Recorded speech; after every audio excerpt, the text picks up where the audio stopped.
The words, sharp and cold as the ice in her water glass, cut through the hushed elegance of Aurelia. "Tell me, darling, does a place like this hire just anyone off the street? One would hope for a caliber of person." Ilara didn't flinch, a skill she'd honed over 2 years of navigating the treacherous currents of New York's fine dining scene. At 21, she had the posture of a dancer in the stillness of a statue, a necessary armor in a world where a misplaced fork could trigger an existential crisis for the diner. She kept her eyes deferentially lowered, focusing on the way the candlelight caught the diamond on the woman's withered finger, a stone so large it seemed to bend the light around it in an act of pure gravitational arrogance. "Is there something wrong with the service, Mrs. Vanderbilt Smythe?" Ilara's voice was a carefully calibrated instrument, level, polite, and betraying none of the simmering indignation that was beginning to boil in her gut. Beatrice Vanderbilt Smythe, a woman whose name was as old and brittle as the bones beneath her surgically tightened skin, let out a sound that was less a laugh and more the rustle of dry leaves. "Wrong? No, dear, just an observation. One expects a certain refinement, a certain background. You have the look of someone who has known hardship. It's written all over your face. So distracting." The insult, delivered with the casual cruelty of a cat batting at a wounded mouse, hung in the air. The two other women at the table, younger and glossier versions of Beatrice, tittered into their napkins. They were a flock of predatory birds dressed in silks and jewels, and Ilara was the unfortunate scrap of meat they decided to peck at for their evening's entertainment. But here's the thing that would change everything. Across the room, sitting alone at a small discreet table, a man was watching. Julian Croft didn't look like the other patrons of Aurelia. While they were preened and polished, he was a study in controlled dishevelment. His suit was impossibly expensive, a custom-tailored piece of dark wool that probably cost more than Ilara's entire college tuition, but he wore it with the indifference of a man who'd rather be in jeans. His hair was a little too long, his jaw was shadowed with stubble, and his eyes, a startling piercing gray, missed nothing, and he was bored. Julian Croft, a man who could buy and sell entire city blocks before his first cup of coffee, a titan of industry whose name was whispered with a mixture of fear and awe on Wall Street, was profoundly, soul-crushingly bored. He was here for a deal, a tedious necessity to acquire a smaller tech firm, and was killing time before his counterparts arrived. He'd seen 100 Beatrice Vanderbilt Smythes in his life. He'd dated a few, been related to one, and had fired several. They were all the same, a hollow core of insecurity wrapped in layers of inherited wealth and venom. He watched the waitress, the young woman Beatrice was currently dissecting. He saw her spine stiffen, a barely perceptible tightening of her shoulders. He saw the flicker of something in her eyes before she expertly masked it. He'd expected tears or a stammered apology, or perhaps a flash of anger that would get her fired. He didn't expect the quiet dignity. It was interesting. And for a man as bored as Julian Croft, interesting was a rare and valuable commodity. What Beatrice, in her magnificent ignorance, couldn't possibly know was that the quiet waitress she was tormenting wasn't just a girl who carried plates. Ilara was a person of substance, a scholar in the making, a young woman whose mind held a universe of knowledge that Beatrice's fortune could never buy. And in a few short moments, that universe was about to collide with Beatrice's shallow world, creating an explosion that would shatter a reputation and forge a future. Beatrice Vanderbilt Smythe was about to learn that true value has nothing to do with a price tag, and that the most dangerous person in the room is often the one you've dismissed completely. The lesson would cost her more than she could ever imagine. Ilara lived in a world a million miles away from Aurelia, though it was only a 45-minute subway ride to her tiny walk-up in Queens. Her apartment was small, the pipes groaned, and the scent of her neighbor's curry was a permanent resident. But it was her sanctuary. The walls were lined not with expensive art, but with bookshelves bowing under the weight of art history tomes. Her coffee table was a chaotic landscape of exhibition catalogs, monographs on Renaissance painters, and notes for her thesis. She was a scholarship student at Columbia in her final year, specializing in European decorative arts from the 18th and 19th centuries. The job at Aurelia, with its brutal hours and soul-crushing clientele, was the price she paid for her dreams. It paid the rent that her scholarship didn't cover. It bought her books. It funded the occasional trip to the Met to stand in front of a real Vermeer and feel her soul settle. Her passion wasn't just academic, it was inherited.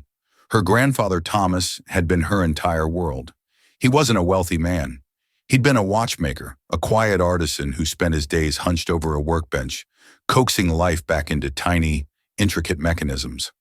But his real love was for the things people threw away: old furniture, tarnished silver, chipped porcelain. He saw the history in them, the stories they held. Their small apartment, when she was growing up, was a museum of beautifully restored objects that no one else had wanted. He had trained her eye. From the time she was a little girl, he'd taught her. "Look closer, Ellie," he'd say, his voice a low, gentle rumble. "The devil isn't just in the details. God is there too. Look at the dovetail joints on this drawer. No nails, no glue. That's craftsmanship. That's pride." He taught her to distinguish between French and English silver by the shape of a hallmark, to identify the period of a chair by the curve of its leg, to spot the subtle imperfections that betrayed a modern reproduction. He'd passed away 2 years ago, leaving a hole in her life that felt vast and unfillable. The only thing she had left of him, besides the memories, was a small, exquisite silver locket he had restored himself. It wasn't valuable in a monetary sense. It was simple sterling, not gold, but it was her most prized possession. She wore it every day, tucked beneath her uniform, the cool metal a constant, comforting presence against her skin. It was a reminder of who she was and where she came from. She was Thomas's granddaughter. She knew the difference between what was real and what was fake. That knowledge was her secret wealth, a treasure no one at Aurelia could see.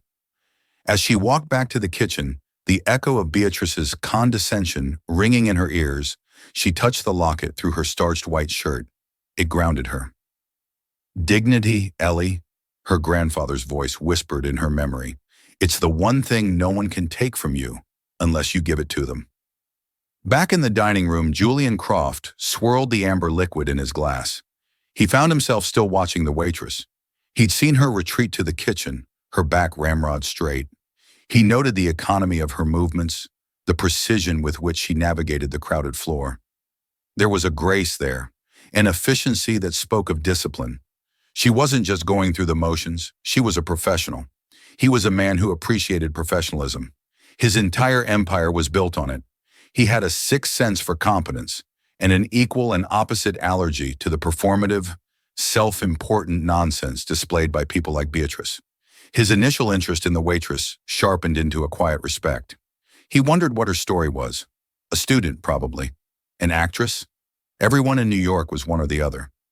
He took another sip of his scotch, the familiar burn doing little to cut through his ennui. His dinner guests were late. He checked his watch, a vintage Patek Philippe, not out of impatience but out of habit. The mechanics of it, the perfect, intricate dance of gears and springs, was one of the few things that could still genuinely captivate him. It was real. It was true. In a world full of fakes, he clung to authenticity like a drowning man to a raft. The door to Aurelia opened, and a gust of cold November air swept in, carrying with it 2 men in suits as dark and expensive as his own. His business associates had arrived. Julian sighed, draining his glass. The tedious part of his evening was about to begin. He gave one last, fleeting glance toward the kitchen doors where the waitress had disappeared. For a brief moment, he wished he could just stay at his table, sipping his scotch and watching her work. It was by far the most interesting thing that had happened to him all week. The meal was an ordeal. Beatrice Vanderbilt Smythe seemed to have made it her personal mission to make Ilara's life a living hell. The steak was too rare, then too well done. The wine, a bottle that cost more than Ilara's monthly rent, was not breathing correctly. She found an imaginary speck of dust on her water glass and demanded a new one with a theatrical shudder. With each complaint, Ilara responded with unshakable politeness. She replaced the steak, offered to decant the wine, and brought a new water glass with a silent, apologetic nod. On the outside, she was the perfect, subservient waitress. Inside, a storm was raging.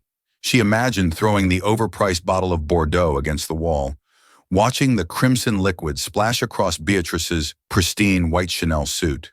The vividness of the image was so satisfying it almost made her smile. Julian from his table observed the escalating drama with a detached amusement that was slowly curdling into annoyance. The woman was a caricature.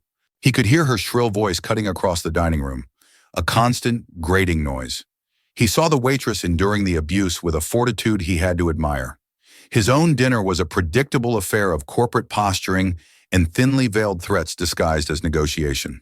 He found his attention drifting back to the drama at Beatrice's table. The main courses were finally cleared, and it was then that Beatrice decided to unveil her evening's centerpiece. "Oh, darlings, you simply must see what I acquired at the auction last week," she announced, her voice pitched to Carrie. "It's an absolute treasure, a piece of history." From her Hermes clutch, she produced a velvet pouch. With a flourish, she untied the drawstring and tipped the contents into her palm. Lying there, glittering under the soft lights of the chandeliers, was an ornate, egg-shaped locket of gold and enamel.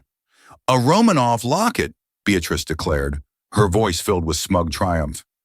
"Believed to have been a personal gift from the Tsarina Alexandra to one of her ladies-in-waiting.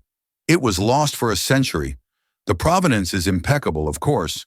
Cost me a small fortune. But for a piece like this, priceless." Her friends leaned in, their oohs and ahs, a well-rehearsed chorus. Ilara, who was clearing a nearby table, froze. Her hands, holding a stack of dirty plates, went still. From across the room, she could see the locket clearly. It was stunning. Cobalt blue guilloche enamel, overlaid with a delicate gold lattice, set with tiny seed pearls. Her heart began to beat a little faster. It was a beautiful object, but something about it, a detail she couldn't quite place from this distance, sent a jolt of unease through her. It tickled at the edges of her memory, a half-forgotten lesson from her grandfather. Beatrice, basking in the admiration of her audience, happened to glance up and saw Ilara staring. A cruel smirk played on her lips. Here was another opportunity for sport. "Well, well," she said loudly, making sure Ilara and the surrounding tables could hear. "It seems even the help is captivated. Come here, girl. You can have a closer look. It's probably the closest you'll ever get to something of real value." The invitation was a command, wrapped in an insult. The other diners at nearby tables looked on with a mixture of pity and morbid curiosity. Ilara felt a flush of heat creep up her neck. Every instinct screamed at her to walk away, to retreat to the safety of the kitchen. But her feet, as if with a will of their own, began to move toward the table. It wasn't the command that drew her in. It was the locket. It was the nagging sense that something was fundamentally wrong. Julian Croft watched the scene unfold, his boredom now completely gone, replaced by a sharp, focused attention. He saw the girl hesitate, then walk toward the table. He saw the look in her eyes. It wasn't the awestruck gaze of a poor girl mesmerized by wealth. It was something else. It was keen, analytical. He leaned forward slightly, his own considerable knowledge of Russian decorative arts stirring from its slumber. Ilara stood beside the table, her hands clasped behind her back in a posture of professional deference. "It's very beautiful, ma'am," she said, her voice neutral. "Beautiful doesn't begin to describe it," Beatrice sniffed, holding it out. "It's a masterpiece, the work of Fyodor Ruckert, one of Fabergé's master craftsmen. See the miniature portrait of the Tsarevich Alexei inside? Utterly perfect." She fumbled with the clasp and the locket sprang open. And that's when Ilara saw it. It wasn't one thing. It was three. Three small, almost imperceptible details that screamed at her with the force of a siren. Her grandfather's lessons came rushing back, clear and precise as if he were standing right beside her, whispering in her ear. "Look at the enamel, Ellie. The real guilloche has a depth, a life to it. The light plays beneath the surface. The fakes are flat. They have a glassy, dead sheen. The blue of the locket was beautiful, but it was dead, flat. The hallmarks, child, they're the signature of the maker, the fingerprint of history. A Fabergé piece from this period would have the maker's mark, the assay mark of the city, and the purity of the gold. And they are always, always struck with precision, never blurry, never sloppy. Beatrice was holding the locket in a way that the interior hallmarks were visible. Ilara's eyes, trained for years to see the minuscule, focused on the tiny stamps inside the gold casing. The assayer's mark for St. Petersburg was slightly misshapen, the edges soft, sloppy. But it was the third detail, the fatal one, that made her breath catch in her throat. And the miniatures, my love. The great artists who painted them had a secret. They mixed their pigments with a touch of honey to give them luminosity. But the forgers, they used modern watercolors. Under the light, you can sometimes see a faint, almost invisible graininess to the color. A modern flatness. The portrait of the young Tsarevich was exquisitely painted, but his cheeks, meant to be rosy with health, had that telltale, lifeless grain. These thoughts, these expert observations, flashed through her mind in less than a second. It was an instant and absolute certainty, a gut-deep conviction born from years of study and a lifetime of love for the craft. The locket in Beatrice Vanderbilt Smythe's hand was a fake, a brilliant, expensive, and masterfully executed fake, but a fake nonetheless. Ilara knew she should stay silent. It was her job. It was her rent. It was her tuition. But then she heard her grandfather's voice again, this time with a different kind of lesson. Truth has a value all its own, Ellie. Never be afraid to speak it, especially when it's inconvenient. She took a breath, a small, steadying breath. And then she broke the cardinal rule of service. She spoke her mind. "I'm sorry to trouble you, ma'am," she began, her voice quiet but clear, cutting through the sycophantic chatter at the table. "But I believe you may have been misinformed about your new acquisition." Beatrice's perfectly sculpted eyebrows shot up toward her hairline. "Misinformed? And what precisely would a girl like you know about it?" The moment had come, the point of no return. Ilara lifted her gaze from the locket and looked directly into Beatrice's cold, cruel eyes. "I know," Ilara said, her voice ringing with a confidence she didn't know she possessed, "that it's a forgery." The silence that descended upon Beatrice's table was absolute and immediate, as if Ilara had detonated a small silent bomb. The air crackled with disbelief, then with a gathering storm of outrage. Beatrice's face, a carefully constructed mask of aristocratic boredom, began to crumble. It cycled through a series of emotions, confusion, shock, and then a deep, volcanic fury. Her eyes narrowed into slits of pure venom. "What did you just say?" she hissed, the words low and dangerous. "I said," Ilara repeated, her own pulse hammering in her ears but her voice remaining miraculously steady, "that your locket is a forgery. A very good one, but a forgery all the same." One of Beatrice's friends let out a horrified gasp. The other simply stared, her mouth agape. "How dare you?" Beatrice's voice rose with each word, shattering the refined ambiance of Aurelia.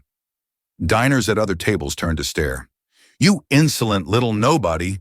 You stand there in your cheap polyester uniform with your unmanicured hands and you dare to question me? To question a piece authenticated by Sotheby's? Do you have any idea who I am?" Ilara stood her ground. The fear was still there, a cold knot in her stomach, but it was being overridden by something else, the exhilarating, terrifying power of the truth. "With all due respect, ma'am, your identity doesn't change the facts about the object. The guilloche work is modern, the light doesn't refract properly beneath the enamel. The assayer's mark is inconsistent with other authenticated pieces from Ruckert's workshop between 1908 and 1912. And the miniature, the pigments are wrong." She laid out the facts simply, clinically, like a scholar presenting a paper. Each point was a hammer blow against the fragile edifice of Beatrice's pride. The effect was instantaneous. Beatrice Vanderbilt Smythe exploded. "Manager!" she shrieked, the sound echoing through the cavernous dining room. "Manager, get over here this instant!" Mr. Dubois, the restaurant's perpetually flustered manager, scurried over, his face pale with anxiety. "Mrs. Vanderbilt Smythe, Is everything all right? All right? Beatrice screeched, pointing a trembling, diamond-encrusted finger at Alara. This, this creature has just insulted me. She has accused me of owning a forgery. I want her fired. I want her thrown out on the street where she belongs. Now! Mr. Dubois turned to Alara, his eyes wide with panic. Beatrice was one of their biggest spending and most notoriously difficult clients. Her displeasure could mean his job. Alara, what is the meaning of this? Apologize to Mrs. Vanderbilt Smythe at once. I cannot apologize for telling the truth, sir, Alara said quietly but firmly. The truth? Beatrice laughed, a harsh, ugly sound. You wouldn't know the truth if it bit you on your impoverished little nose. You are fired. Do you hear me? Your pathetic little life is over. Across the room, Julian Croft set his scotch glass down with a soft, definitive click. The negotiations at his table had faltered to a halt, his associates watching the drama unfold with undisguised glee. But Julian wasn't amused. He was captivated. He had been listening to every word. And as the waitress, Alara, he now knew her name was, had listed the flaws in the locket, his blood had run cold. She was right, about every single point. He knew because 5 years ago, a nearly identical piece had been offered to him through a private dealer. His own team of experts had spent 2 weeks examining it before discovering it was a breathtakingly clever fake, created by a shadowy master forger in St. Petersburg known only as the Ghost. The flaws Alara had identified were the exact same, minuscule tells that his multi-million-dollar team had found. How in God's name did a waitress in a New York restaurant know that? He watched as the manager, sweating profusely, grabbed Alara's arm. You're causing a scene. Come with me. You're finished here. Alara's face paled as the man's fingers dug into her bicep, but she didn't struggle. Her shoulders slumped in defeat. She had spoken the truth, and this was her reward. Humiliation, termination, the loss of the job that kept her dream alive. It was over, but it wasn't. Let go of her. The voice was not loud, but it cut through the room with the chilling authority of a judge's gavel. It was quiet, calm, and held an unmistakable note of command that made every head turn. Julian Croft was on his feet, walking slowly, deliberately, toward Beatrice's table. The air in the room seemed to change, the temperature dropping several degrees. The chaotic, shrill energy of Beatrice's tantrum was instantly replaced by a heavy, expectant silence. He stopped beside the table, his gray eyes moving from the terrified manager to the sputtering Beatrice, and finally to Alara. He gave her a long, appraising look, a look that held a question she couldn't decipher. Then he turned his gaze to the locket, still sitting on the velvet pouch on the table. May I? He asked, his voice polite but leaving no room for refusal. Beatrice, momentarily stunned into silence by this unexpected intervention, simply nodded. Julian picked up the locket. He didn't need a jeweler's loupe. His eyes, like Alara's, were trained. He turned it over in his fingers, his expression unreadable. For a full 30 seconds, the only sound in the restaurant was the distant clatter of pans from the kitchen. Finally, he looked up, and his gaze was like polished steel. He looked directly at Beatrice Vanderbilt Smythe. The young lady, he said, his voice resonating with cold, hard certainty, is absolutely correct. He placed the locket back on the table, as if it were a piece of contaminated evidence. This is a forgery, a very well-known one, in certain circles. It's one of a series made by a forger known as the Ghost. They're convincing enough to fool auction houses that get greedy and cut corners on their due diligence. But they are worthless. The materials are probably worth a few $1,000s. The object itself? Nothing. Beatrice's jaw worked, but no sound came out. The blood drained from her face, leaving her makeup standing out in stark, garish relief. Julian's attention then shifted to the manager, Mr. Dubois, who still had his hand clamped on Alara's arm. You, Julian said, his voice dropping to a dangerously quiet level, work for the Aurelia Hospitality Group, do you not? Yes, sir, Dubois stammered, finally releasing Alara's arm as if it were red hot. I thought so, Julian said. It may interest you to know that I own the holding company that owns the Aurelia Hospitality Group, which means in effect that you work for me. He paused, letting the weight of his words sink in. And I have a zero-tolerance policy for staff who not only allow my customers to be abused, but who actively participate in that abuse to placate a bully. He looked from Dubois' terrified face to Beatrice's horrified one. You, madam, he said to Beatrice, his voice dripping with contempt, are a fraud, a person of no substance, who surrounds herself with fake things and fake people to distract from her own emptiness. And you, he said, turning back to Dubois, are a coward, a man who would sacrifice an honest, knowledgeable employee to protect a dishonest, ignorant one. He looked at Alara, who was staring at him, her eyes wide with a dawning, incredulous understanding. This young woman, Julian announced to the entire silent dining room, has shown more integrity, courage, and expertise in the last 5 minutes than anyone at this table has shown in their entire lives. She didn't just save this woman from future embarrassment, she upheld the very standard of truth that institutions like yours, Mrs. Vanderbilt Smythe, are supposed to represent.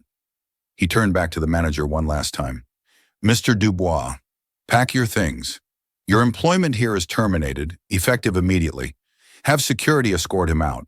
Then he looked at Beatrice. As for you, Mrs. Vanderbilt Smythe, your membership at all of my establishments is hereby revoked.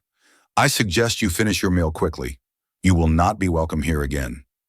He dismissed them both with a final, withering glance, then turned his full attention to the person who mattered. He looked at Alara. As for you, Julian Croft said, a flicker of something that might have been a smile touching his lips. I believe you and I have something to discuss. The aftermath was not a fairy tale ending, but the slow, awkward, and messy unraveling of a public humiliation. Beatrice Vanderbilt Smythe, for the first time in what was likely decades, was rendered speechless. Her face was a frozen mask of horror. Her friends avoided her gaze, suddenly fascinated by the patterns on their bread plates.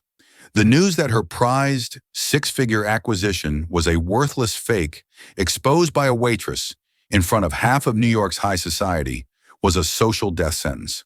Without a word, she gathered the fraudulent locket, shoved it into her purse, and swept out of the restaurant, leaving a wake of stunned silence. Mr. Dubois, looking ashen, was quietly spoken to by the head of security and led toward the back offices, his career at Aurelia over. The other staff moved with a renewed nervous energy, avoiding Alara's eyes as if she were both a hero and a pariah. Julian Croft handled the situation with ruthless efficiency.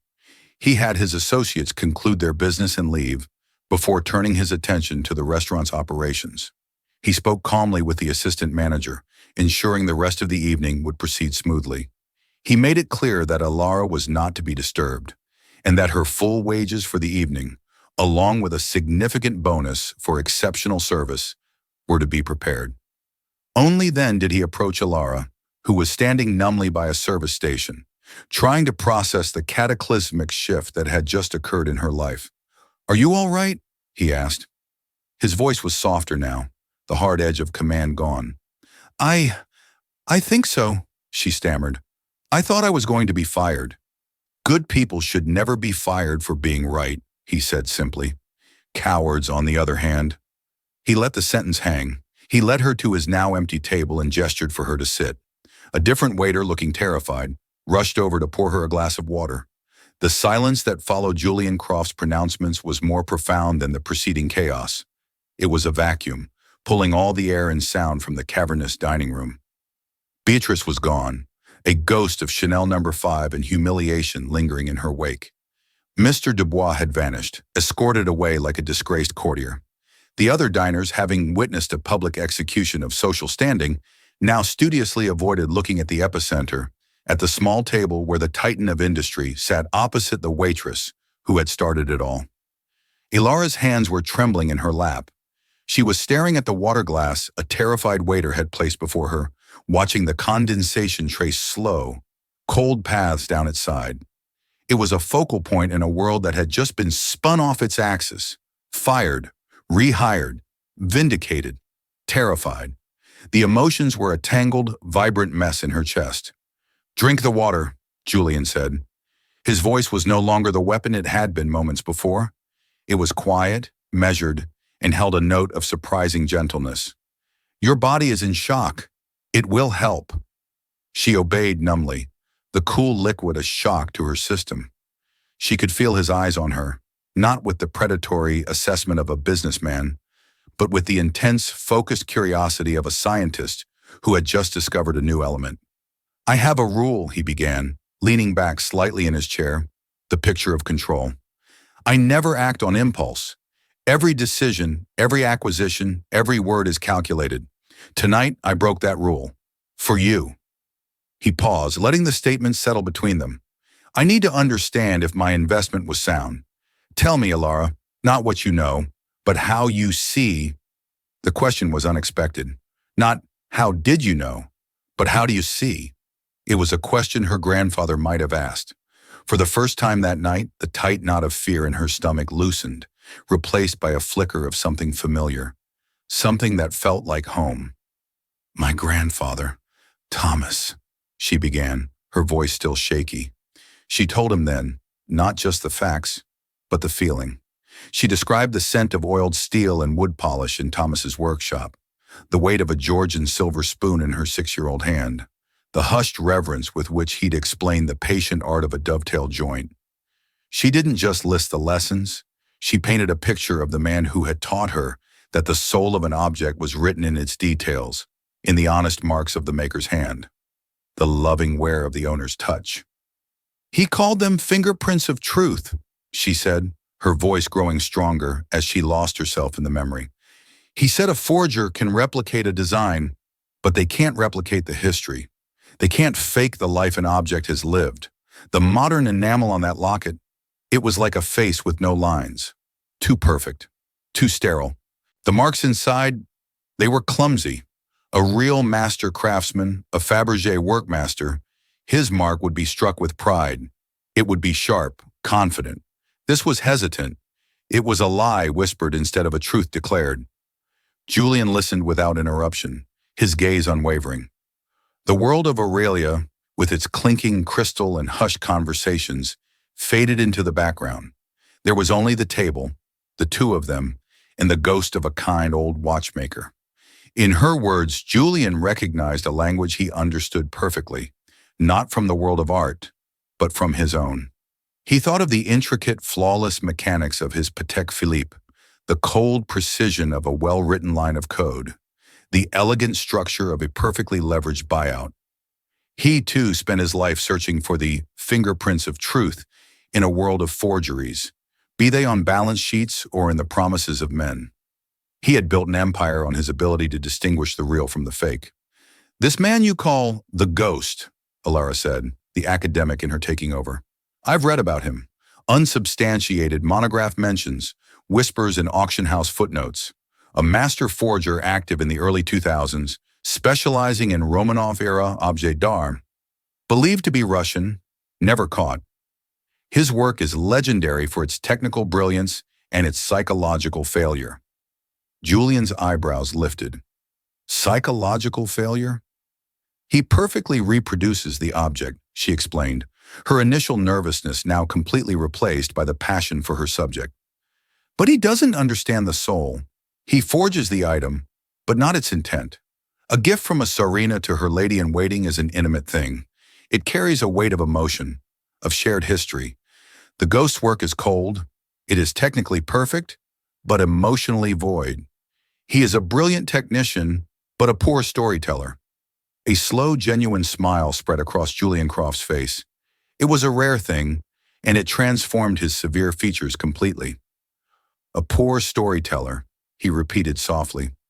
In 20 years of chasing him, of offering bounties and hiring investigators, no one has ever described him more accurately. He leaned forward, the intensity returning to his eyes, but this time, it was an intensity she felt allied with, not targeted by. I don't just know of the ghost, Alara. I was one of his earliest victims, a pair of silver gilt and enamel opera glasses, supposedly a gift from Nicholas II to his mother. It cost me $2 million and a great deal more in pride. It sits in my vault, a monument to my own fallibility. My experts at the foundation have studied it for years. They've produced binders full of spectroscopic analysis and chemical reports. but no one has ever been able to articulate its failures so poetically. He fell silent for a long moment, the cogs of his formidable mind visibly turning. He had come here tonight expecting a tedious dinner. He had found something else entirely, a key. He pulled a sleek, dark metal business card case from his inner pocket. He did not, however, offer her a card. Instead, he took out a pen and wrote on the back of one. It was not a number. It was an address. This is the address of a private storage facility my foundation uses. I will arrange for you to have access tomorrow. Inside Vault 7B, you will find a single box. Inside that box are the opera glasses I mentioned. He slid the card across the table. It was heavy, cold, and felt like a judgment. I don't want a chemical analysis. I don't want a report on the alloy composition. I've had all of that. I want you to look at them. I want you to tell me their story. The wrong story that the ghost told. Elara stared at the card. This wasn't a job offer. It was a test. An audition on a level she couldn't have comprehended an hour ago. It was terrifying and, in a way she hadn't felt since her grandfather had first placed a jeweler's loop in her hand, utterly exhilarating. And what if the story I find isn't the one you want to hear? She asked, her voice quiet. His smile returned, sharper this time. Then it will be the first honest thing I've heard about them in 20 years. Alistair Finch, the director of my foundation, will meet you there at 10 a.m. Be prepared, he added, his voice dropping slightly. Alistair does not suffer fools, and at this moment, he believes you are the most magnificent fool I have ever encountered. He stood, his presence once again dominating the space. Prove him wrong. He left then, a quiet word to the assistant manager, settling her bill and ensuring her safe transport home. Elara sat alone, the chaos of the evening finally settling into a single, terrifyingly clear point of focus. Vault 7B. She picked up the card, the embossed letters of his name cool against her trembling fingers. Tucked inside her uniform, her grandfather's simple silver locket felt suddenly warm, a small, steady weight against her heart. It was a reminder. She was not a waitress. She was not a fool. She was Thomas's granddaughter, and she knew how to look. The next morning, the world felt sharper, the colors more vivid. Elara quit her job at Aurelia via a polite, firm phone call, ignoring the manager's effusive apologies. She dressed not in a uniform, but in her best scholar outfit. Simple dark trousers, a crisp white blouse, and a gray cardigan that had seen the inside of many libraries. She kept her grandfather's locket on, a hidden piece of armor. The Croft Foundation's private facility was a monument to anonymous wealth, a gray, featureless building in a quiet part of the city, with security that was silent, pervasive, and absolute. A man in a perfectly tailored suit met her at the door. He was tall, thin as a rail, with silver hair and eyes the color of a winter sky. Miss Hale, he said. His voice was clipped, British, and utterly devoid of warmth. It was the voice of a man who could dismiss a masterpiece with a single, bored syllable. Alistair Finch, Mr. Croft informed me of his impulsive decision. This way. He led her through silent, climate-controlled corridors to a private viewing room. It was stark white, furnished with only a large steel table and 2 chairs. On the table sat a single, velvet-lined box. Alistair Finch did not sit. He stood by the door, his arms crossed, his expression a perfect mask of professional skepticism. He was a guardian at the gate, and he made it clear she was an intruder. Mr. Croft has an appreciation for novelty, Alistair said, his tone suggesting novelty was on par with a fungal infection. He believes you possess an eye. I, on the other hand, believe that expertise is the result of decades of rigorous academic study and peer-reviewed publication, not a moment of theatricality in a restaurant. You have 1 hour. With that, he fell silent, his presence a heavy, judgmental weight in the room. Elara took a deep breath, walked to the table, and opened the box. The opera glasses were breathtaking. They were instruments of exquisite beauty, fashioned from silver gilt, shimmering with oyster-white guilloche enamel, and studded with tiny, perfect diamonds forming the imperial eagle. They were impossibly convincing. She picked them up. The weight was right. The feel of the enamel was slick and flawless. For a moment, her confidence wavered. They were perfect, but her grandfather's voice echoed in her mind. Nothing made by human hands is perfect, Ellie. Look for the pride. Look for the love, or the lack of it. She didn't use the high-tech imaging equipment on a nearby console. She pulled a small, worn leather pouch from her bag. Inside was her grandfather's favorite loupe, a simple brass instrument with a beautifully ground lens. It felt familiar and right in her hand. She began to look. She ignored the big picture and focused on the hidden places. The tiny screws holding the focus wheel, the milling on the inside of the eyepieces, the point where the enamel met the silver lattice. Alistair remained silent, a statue of disapproval. Ilara forgot he was there. She forgot the imposing room, the billionaire who sent her, the life-altering stakes. There were only her, the object, and her grandfather's lessons. 30 minutes passed. 45. She traced every line, every joint, and then she found it.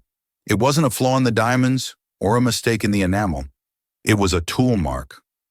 On the head of one of the tiniest screws, a screw so small it was almost invisible, hidden deep within the focusing mechanism which she had carefully disassembled, there was a microscopic slip mark, a scratch.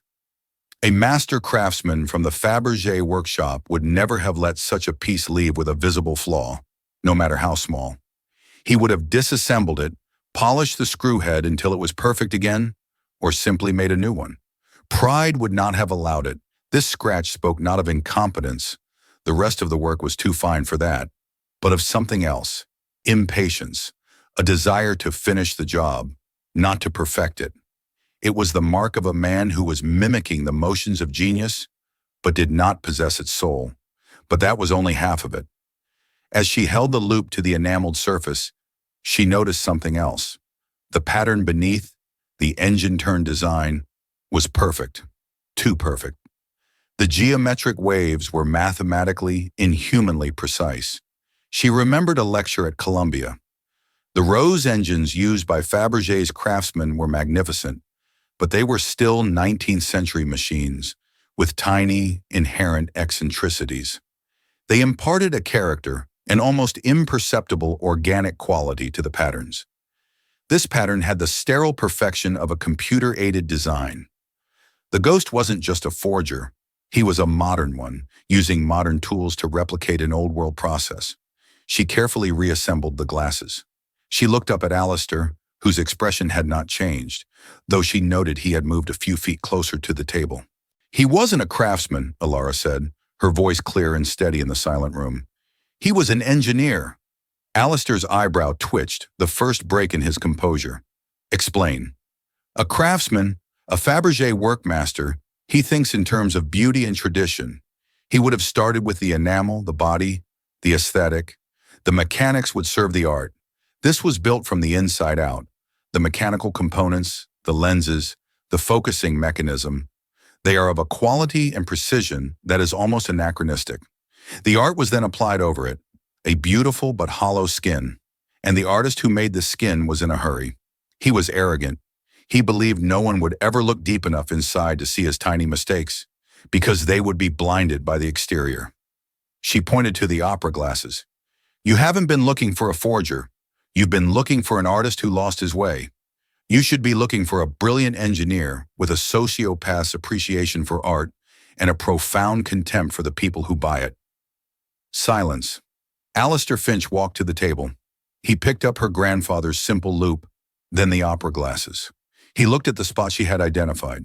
He was silent for a full minute, his face a mask of concentration. Then he set them down.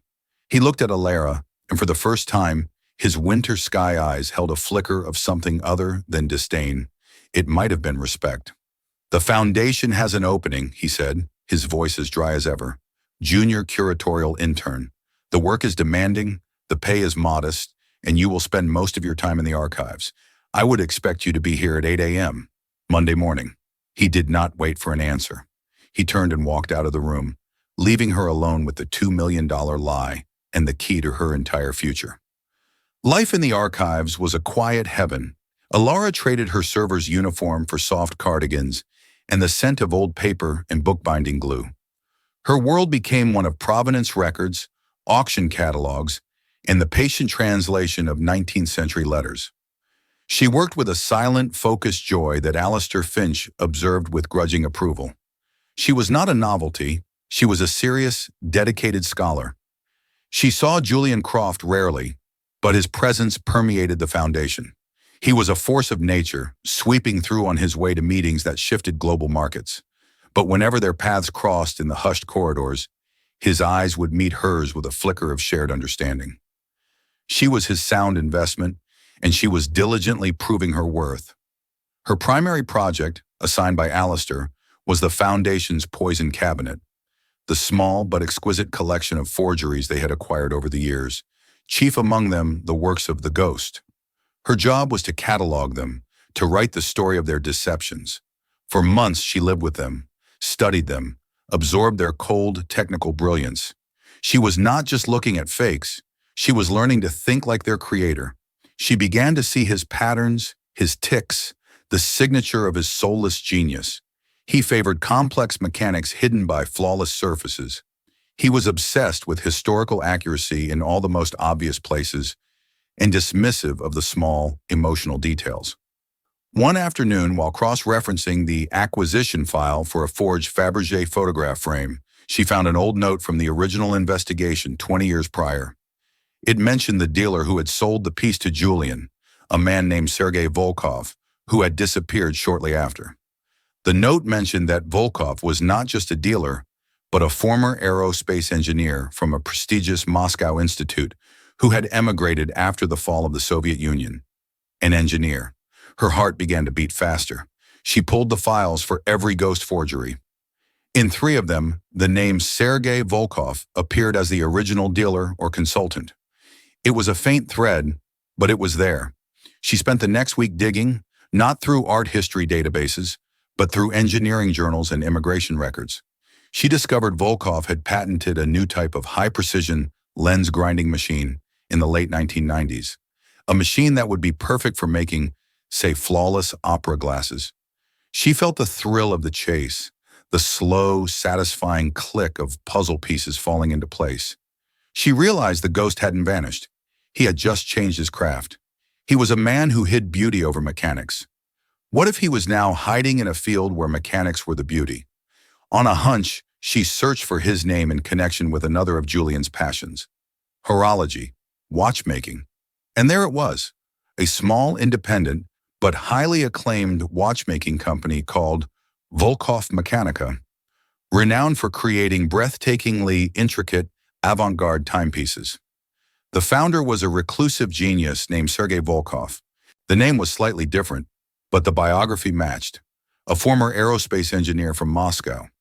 The company's signature was creating watches where the impossibly complex inner workings were the main attraction, showcased behind sapphire crystal. He wasn't hiding a beautiful skin over a mechanical core anymore. He was displaying the core itself as the beauty. He hadn't changed his philosophy, he had merely inverted it. She worked for 3 days straight, compiling her research into a quiet fact-based report. She documented the toolmark similarities between a gear in a Volkov watch and a hinge on a ghost forgery. She cross-referenced the unique chemical signature of the enamel from the Foundation's lab reports with the materials used in his modern creations. She built her case, brick by brick, not with accusation, but with irrefutable evidence. She gave the report to Alistair, who read it in silence in his office.